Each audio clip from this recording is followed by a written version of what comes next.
Setelah Bu Sarah pisah dengan suami yang pertama, kemudian menikah dengan suami yang kedua, apakah calon suami ini yang selingkuhan Bu Sarah atau baru lagi? Yang selingkuhan saya. Yang selingkuhan. Iya. Jadi akhirnya saya menikah dengan dia selama 8 tahun. Tapi masuk usia pernikahan ke 5 tahun. Ketika waktu itu usaha saya lagi bagus-bagusnya, saya punya tambak ikan di luar kota. Tapi ternyata dia ada main perempuan lagi sama orang. Mas! Kamu ngapain di sini? Kamu selingkuh sama dia? Kenapa? Tega banget sih kamu. Kau mana? Mau protes? Kamu sama aja ya sama mantan suami aku yang dulu. Kamu tuh jahat, tau gak sih? Apa kamu bilang? Jahat? Aku jahat? Sakit banget. Ikut aku! Sakit banget. Ayo! Sakit, Mas! Sakit! Sini! Sakit, Mas! Sakit, Mas! Ingat ya? Jangan pernah aku di depan! Kamu jahat, Mas! Kamu jahat, Mas!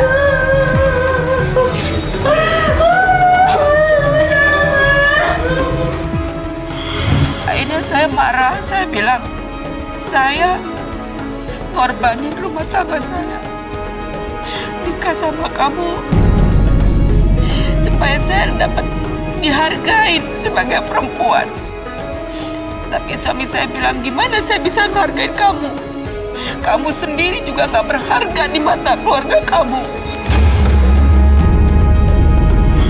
Saya berantem, dia nyekek saya pukul dia. Masya Allah. Karena dia bilang dasar perempuan bawa sial. Dan maaf Ibu, betul suami Ibu yang kedua ini juga sering melakukan kekerasan. Iya, jadi sejak itu akhirnya dia sering marah, mukul, barang-barang semua habis.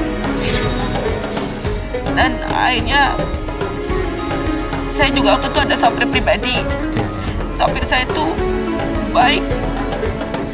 Di saat seperti ini, dia manfaatkan situasi. Dia bilang gini, kenapa ibu gak bercerai dari suami seperti itu? Saya yang akan nolongin ibu. Itu bergoya sehingga Ibu. Iya, Terus akhirnya Ibu bercerai sama suami yang kedua. iya, Terus menikah sama yang tadi, yang laki-laki yang sudah beristri tadi. iya. Walaupun waktu itu saya bilang sama dia, apa yang kamu lihat dari saya? Saya 2 kali menikah. Anak saya 3 dan usia saya sama kamu jauh. Jauh, maksudnya Jauh lebih muda. Iya, dia tak lebih muda dari saya 12 tahun. Terus dia bilang semua karena Allah. Terus di situ saya bohongin dia, saya bilang saya hanya mau tahu sejauh mana dia benar mencintai saya.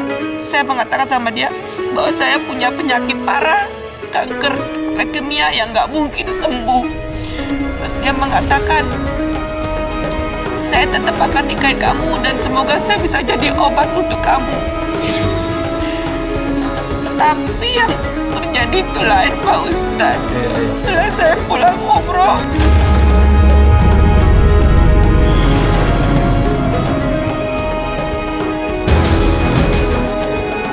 terus dia mengatakan saya tetap akan nikahin kamu dan semoga saya bisa jadi obat untuk kamu. Tapi yang terjadi itu lain, Pak Ustadz. Setelah saya pulang umroh, datang. Maaf, saya potong. Ibu umroh sendirian atau sama? Iya, sendiri atau sama yang suami kedua? Suami yang ketiga. Oh, yang ketiga. Oh, yang ketiga. Maksud maaf, yang supir itu. Iya. Jadi tunggu, Ibu sudah cerai dengan yang kedua, kemudian menuruti apa mau calon suami ini yang ketiga nih yang supir Ibu. Iya. Ibu akhirnya menikah dengan dia, Nikah. umroh dengan dia. Iya. Dengan harapan semua bisa kembali baik gitu ya, berjalan Iya. normal. Karena menunjukkan itikat baik dia menikahi saya karena Allah. Kemudian Bu, Setelah itu usaha saya mulai hancur, habis, dan saya tidak bekerja lagi. Yang tadinya saya punya mobil pribadi, akhirnya kejual. Motor, perhiasan, tabungan habis. Dan terakhir mantan suami yang ketiga ini bilang, saya mau usaha taksi online. Karena waktu itu tidak boleh mobil kecil, akhirnya mobil kecil ini dijual. Akhirnya kita kredit mobil. Terus saya bilang sama dia, jangan sampai harta kita tinggal satu-satunya ini dan saya sudah tidak bekerja, tidak terbayar, utang numpuk, harta habis. Dia bilang ini, yang demi Allah saya akan mengembalikan semua. Saya sanggup mampu. Tapi kenyataannya saya sampai bantu pinjam ke sana sini utang buat bayar leasing mobil. Dan apa yang saya takutkan Pak Ustadz, kejadian dia take over leasing mobil ini ke temennya tanpa leasing tahu, dan akhirnya mobil ini dibawa lari yang akhirnya berkasus. Dan sampai sekarang utang itu masih ada. Dan yang lebih parah, suami saya lari dengan utang dengan mengatakan saya ini penipu.